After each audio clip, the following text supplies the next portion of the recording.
Panginoon. So ngayon, mga kapatid, pag-usapan natin sa umagang ito, ano bang ibig sabihin ng pagiging consistent sa harapan ng Diyos?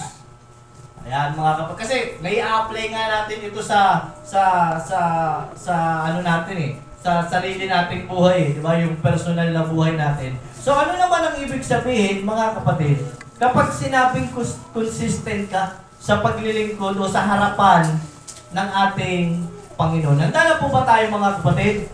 Amen. So yan po, ulitin ko po yung pag-uusapan po natin ay yung ano ba yung ibig sabihin ng pagiging consistent sa harapan po ng Diyos. Yan. Una, mga kapatid, para maging consistent ka o yung consistent mga kapatid sa harapan ng Panginoon ay yung maging matatag at huwag papatinag. Yan, yung pagiging matatag. Alam niyo mga kapatid, pag sinabing consistent o consistency, kasama po dyan yung pagiging matatag. Yung hindi ka natitinag. Basahin po natin dito mga kapatid sa 1 Corinthians chapter 15. Kaya nga, mga kapatid kong minamahal, kayo'y magsitatag, huwag magsikilos. Kasi alam niyo mga kapatid, alam naman natin kahit sa labas ng spiritual na buhay natin, napakaraming pagsubok. Tama? Ang isa sa mga pumipigil po, mga kapatid, sa isang Kristiyano na maglingkod po sa ating Panginoon, yung pagsubok na nararanasan niya. Tama mga kapatid? Yung mga negative na nangyayari sa buhay niya, yun po ang isa sa mga dahilan kung bakit ang isang Kristiyano ay tumitigil sa ginagawa niyang paglilingkod sa Panginoon. Marahil siya ay na-discourage, diba? Inuusig siya ng mga tao sa paligid niya, pinipigilan siya ng kanyang magulang, diba? Dahil din sa pangarap, mga kapatid, kaya hindi natutuloy o humihinto siya sa paglilingkod sa Panginoon. Ang isa sa mga requirements, mga kapatid, para maging consistent ka sa paglilingkod mo sa Diyos, kailangan mo maging matatag. Kailangan mo maging matibay sa harapan ng Panginoon. Kasi mga kapatid, hindi po totoo na kapag ikaw ay naglingkod sa Diyos, mga kapatid, puro kaginhawaan na lang mararamdaman mo. Hindi ka na makakaranas ng problema, ng mga pagsubok. Hindi po yung ganun, mga kapatid. Ang sabi nga ng Bible, mga kapatid, naalala nyo yung pangyayari na nandun sila sa isang sasakyang pandagat sa, ano tawag dun? Bangka, yung natutulog ng ating Panginoon, di ba? Ang sabi nun, mga kapatid, na ang mga ibon may pugad, ang mga lobo may lungga, pero ang anak ng tao ay wala man lang mapagpatungan ng kanyang ulo. Ganun po ang paglilingkod, mga kapatid. Yun po ay nagbibigay halimbawa sa atin na kapag ikaw po ay naglingkod sa ating Panginoon, hindi puro ginhawa, hindi puro sarap sa buhay. Yun ay blessing, mga kapatid ng ating Panginoon. Pero lagi po natin tatandaan, mga kapatid, na sa paglilingkod po na sa ating Panginoon, hindi po mawawala ang pagsubok. Hindi mawawala ang problema. Mas lalo pa nga dumadami. Sa totoo lang, mga kapatid, nung tayo ay wala pa sa Panginoon, ang problema, wala naman tayong pakialam dyan eh. Di ba? Yung iba, tinatawanan lang natin, wala tayong pera, tatawa lang tayo. Di ba, mga kapatid? Pero nung tayo ay nagsimulang maglingkod sa Diyos, di ba parang big deal na sa atin lahat? Di ba, mga kapatid? Pero hindi po ibig sabihin nun, natitigil na tayong maglingkod sa Diyos. Amen po, mga kapatid. Kasi alam naman natin na kapag tayo ay naglingkod sa Panginoon, kapag ibinigay natin ang ating buhay, mga kapatid, sa Diyos, buhay na walang hanggan ang kapalit ito. Kaligtasan. Kaya kung gusto natin marating yan at makasama natin ang ating Panginoon, kailangan natin maging matatag. Ano man ang mangyari, mga kapatid, sa ating mga buhay, problema ka man financial, sa karamdaman mo, sa kalusugan mo, kailangan natin, mga kapatid, magpatuloy na maglingkod sa Diyos. Kailangan natin maging matatag. Hindi dapat tayo nagpapatinag. Hindi dapat tayo, mga kapatid, nagpapa-apekto sa mga bagay na hindi po hindi magandang nangyayari sa paligid natin, lalo na sa ating buhay. Amen po, mga kapatid. Kailangan natin ilagay sa ating puso at isip, mga kapatid, na kailangan natin kumapit sa ating Panginoon. Sabi nga dito mga kapatid, kailangan natin magtiwala sa Diyos. Kailangan yung pananampalataya natin sa Panginoon, hindi natin bitawan. Amen po mga kapatid. Ang pagiging consistent, mga kapatid, sa harapan ng Diyos, ay yung nagiging matatag ka. Nagiging, hindi ka nagpapatinag sa anuman, mga kapatid, yung mga nangyayari sa buhay mo. So, kailangan natin magtiwala sa ating Panginoon. So, buksan natin ang ating Biblia, mga kapatid, dito sa Awit, chapter 125, verse 1. Silang nagsisitiwala sa Panginoon ay parang bundok ng sayon na hindi maaaring makilos kundi mananatili magpakailanman. Kung gusto natin maging matatag, mga kapatid, sa ating Panginoon, sa paglilingkod, mga kapatid, hindi tayo nauuga kahit anong mangyari, kailangan natin magtiwala sa ating Panginoon. Sabi nga dyan, silang nagsisitiwala sa Panginoon para silang bundok. Bundok ng sayon. Alam niyo yung bundok, mga kapatid? Diba? Yung malaki. Wala namang tao, mga kapatid, na nakakapag-uga niyan eh. Di ba, mga kapatid? Wala pong ganun kahit anong istruktura, mga kapatid. Wala pong makakapagpagalaw sa bundok. Ang sabi po ng Bible, kapag ang isang tao ay nagtitiwala sa Diyos, hindi siya mauuga. Amen po mga kapatid. Hindi siya makikilos, kundi mananatili magpakailanman. Magtiwala tayo sa Diyos. Anumang problema, mga kapatid, ang dumating sa ating mga buhay, magtiwala tayo sa ating Panginoon. Amen po mga kapatid. So, kailangan natin maging matatag sa paglilingkod. Pangalawa, maging masipag sa paglilingkod sa Diyos. Maging masipag. Alam naman natin yan mga kapatid eh. Pag sinabing consistency, siyempre, kailangan masipag ka. Kasi lagi mo yan gagawin eh. Diba ka mo, sa pag-aaral mo, kahit anong talino mo dyan mga kapatid, kahit gaano mo pa kaalaman lahat ng pinag-aaralan nyo, kung tamad ka pumasok, hindi ka rin makakagraduate. Tama mga kapatid? Kailangan natin maging masipag. Ganun din po sa ating Panginoon. Kailangan natin maging masipag kasi ayaw po ng Diyos ng taong tamad. Ayaw po ng Panginoon, mga kapatid, ng kanyang anak, wala pong ginagawa. Amen po mga kapatid. So buksan po natin dito sa 1 Corinthians. Balikan natin mga kapatid. 1 Corinthians chapter 15 verse 58. Ang sabi sa unang bahagi dyan, mga kapatid, kung minamahal, kayo'y magsitatag, huwag makilos. Yung pangalawa, na laging sumasagana sa gawa ng Panginoon, yamang nalalaman ninyo na hindi walang kabuluhan ang inyong gawa sa Panginoon. Tingnan niyo mga kapatid, ang pangalawa po na pagiging consistent, para masabi kung consistent ka sa paglilingkod mo sa Panginoon, kailangan mo maging masipag. Kailangan sumasagana ka sa gawa para po sa ating Panginoon. Pagdating sa mga gawain, kailangan mo umattend, lagi mong inuuna ang Panginoon kaysa sa maraming bagay, lagi ang Diyos. Kumbaga sa madaling salita, hindi ka nawawala ng ganap para po sa Panginoon.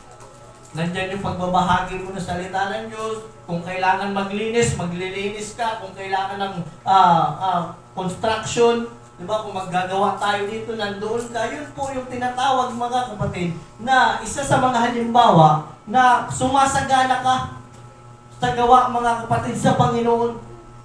At isa, mga kapatid, sa mga gusto ng Diyos, kailangan natin maging masipag. Kailangan natin maging masipag, mga kapatid. Hindi dapat tayo nagiging tamad, mga kapatid. Tingnan nyo yung mga, di ba, yung mga, sa mga atleta na lang. Di ba? Alam mo, lahat naman tayo nakakilala kay LeBron James, di ba? Kilala niyo po ba si LeBron James? Isa po siyang basketballero. Tingin nyo ba, mga kapatid, mararating niya yung estado niya ngayon, mga kapatid, kung siya po ay tatamad-tamad? Di ba hindi? Narating niya, mga kapatid, kung ano yung meron siya ngayon, o yung tinatawag na, ano nga tawag doon, yung siya yung pinakamaraming score. Scoring leader. Ayun, scoring leader mga kapatid. Narating niya po yun, nakamtan niya po yun sa kanyang career. Dahil po sa sipag. Sipag na mag-training, sipag i-improve yung kanyang sarili. Di ba mga kapatid, na kahit nandun yun yung pagiging matatag niya, yung disiplina niya sa kanyang sarili, ini-apply niya. Kaya ano nangyari, anong naging bunga mga kapatid? Nakarating siya sa kung anong meron siya ngayon. Diba, nakarating siya mga kapatid sa isang bagay na wala pa pong nakakapunta, nakakarating. Diba mga kapatid, siya yung tinaguri ang pinakamaraming score sa NBA. Alam niyo ba yun? Mga kapatid, kung di ako nagkakamali, 5-digit yata yung kanya. Yung kanyang score. Ngayon, yung pinakamataas mga kapatid.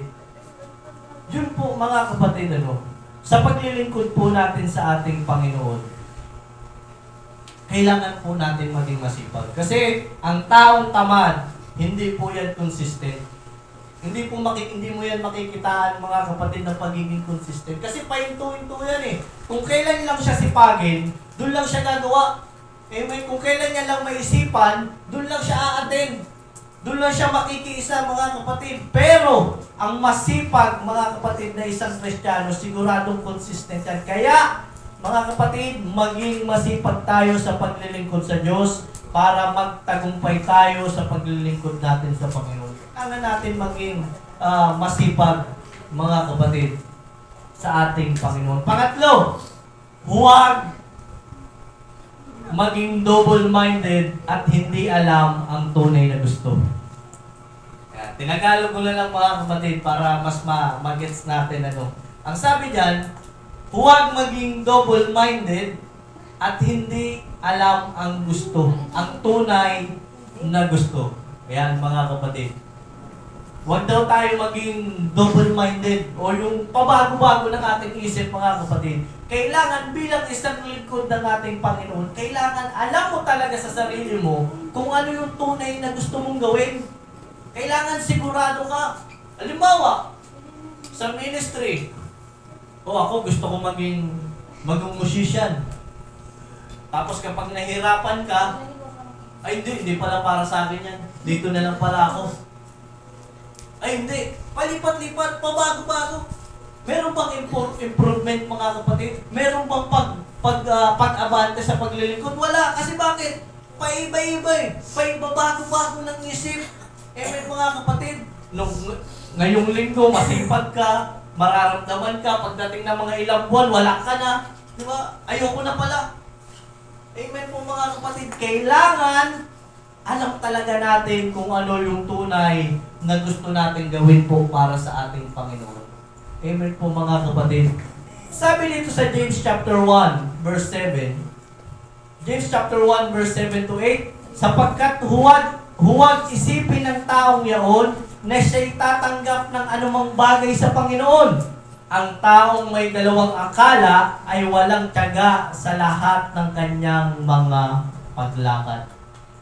Mga kapatid, ang isang taong double-minded daw, o yung hindi niya alam kung ano yung tunay na, kung ano talaga yung gusto niyang gawin, ang sabi ng Biblia, huwag siyang aasa mga kapatid, na tatanggap siya ng anumang bagay sa Panginoon. Kailangan sigurado ka. Amen po mga kapatid. Hindi ka tatanggap ng anumang bagay sa Panginoon kung pabago-bago ka ng isip, kung hindi ka sigurado sa ginagawa mo.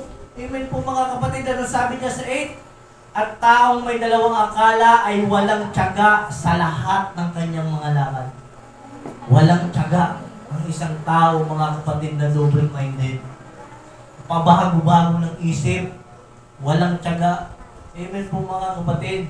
Huwag tayong aasa na may tatanggapin tayo sa Panginoon. Kaya mga kapatid, kaya nagiging inconsistent kasi mga kapatid, hindi talaga alam ang gusto at pabago-bago ang kanyang isip. Kaya ang mga kapatid, kailangan natin i-fix. Kailangan natin siguraduhin sa ating mga sarili kung ano talaga yung gusto mong gawin para sa Diyos. Amen po mga kapatid. Kailangan ilagay mo na sa puso't isip mo kung gusto mong umawit para sa Panginoon. I-push mo yan. Diyan ka tumingin. Amen po mga kapatid. Huwag tayo magpabago-bago ng isip. Kung gusto mong maging musician, kung gusto mong maging mag-preach mga kapatid, hindi dapat tayo nagpabago-bago ng isip. Amen mga kapatid, kasi wala pong nagtatagumpay sa isang tao mga kapatid na pabago-bago po ng isip. Amen po mga kapatid. No, kailangan natin i-fix yung ating mga mata sa ginagawa natin mga kapatid sa ating Panginoon. Kailangan natin maging consistent. Ayan mga kapatid. For the last, ano ba yung isang bagay na kailangan natin maging consistent mga kapatid? Siyempre, yung pagpupuri natin sa ating Panginoon. Yung paglilingkod natin sa Diyos. Ang sabi po ng Biblia, datapat salamat sa Diyos na nagbibigay sa atin ng pagtatagumpay sa pamamagitan ng ating Panginoong Jesucristo. Ayan mga kapatid. Kailangan natin magpasalamat sa ating Panginoon. Ano man ang nangyayari sa ating buhay mga kapatid, kung ikaw man ay maraming problema, huwag mo kakalimutan magpuri sa Diyos. Huwag mo kakalimutan magpasalamat sa Panginoon. Kasi isipin ninyo kahit may problema ka o may mga bigat ka sa buhay mga kapatid, buhay ka, humihinga ka, mga kapatid, hindi ka pinagkukulang ng ating Panginoon. Kaya wag natin hahayaan mga kapatid na yung problema na meron po tayo, yun po ang pipigil para hindi tayo magpuri sa Diyos. Yun po ang magiging dahilan para hindi tayo magpuri sa ating Panginoon. Amen po mga kapatid. Kahit sa kaligtasan mga kapatid, alam nyo ba? Pagdating po sa kaligtasan, napaka-importante ng tinatawag na consistency. Amen po mga kapatid. Kung gusto mo maligtas, kung gusto mo magkaroon ng buhay na walang hanggan, kailangan mo magpatuloy sa paglilingkod. Hindi ka dapat humihinto. Ano man ang pumigil sa iyo, ano man ang humarang mga kapatid sa paglilingkod mo, kailangan mo magpatuloy. Amen mga kapatid, kailangan natin maging consistent. Kasi mga kapatid, ang sabi dito, victory comes from consistency. Sa lahat ng bagay yan, ano man ang gusto mong maabot sa buhay mo, napaka-importante ng consistency kahit po sa buhay na walang hanggan. Kung gusto mo magkaroon ng buhay na walang hanggan mga kapatid, kailangan mo magpatuloy. At kung gusto mo rin malaman ang kalooban ng Diyos sa iyo o malaman mo yung plano ng Panginoon sa iyo mga kapatid, kailangan mo magpatuloy. Kailangan mo yan alamin. Hindi mo malalaman ang plano sa iyo ng Panginoon mga kapatid. Kung titigil ka ngayon, kung titigil ka, may plano kang tumigil sa paglilingkod sa Diyos. Kaya mga kapatid, maraming mga tao, mga kapatid, na hindi nila nalalaman kung anong plano sa kanila ng Panginoon. Kasi tumitigil sila Hindi nila pinagpapatuloy Kahit nga yung mga doubt natin, alam mo, yung mga bagay na hindi pa natin napapatunayan sa buhay natin. Alam mo, kasi natural lang naman sa isang baguhan. Baguhan ka, kakabaptize mo lang. Marami kang tanong Di ba? Marami kang tanong. Halimbawa, sa Espiritu Santo, totoo ba na ganito? Makakapagsalita ka ba talaga ng iba't ibang lingwahe na Pilipino ka? Maraming tanong bilang baguhan. Hindi mo yan malalaman, hindi mo yan mapapatunayan sa sarili mo kung titigil ka. Tama mga kapatid?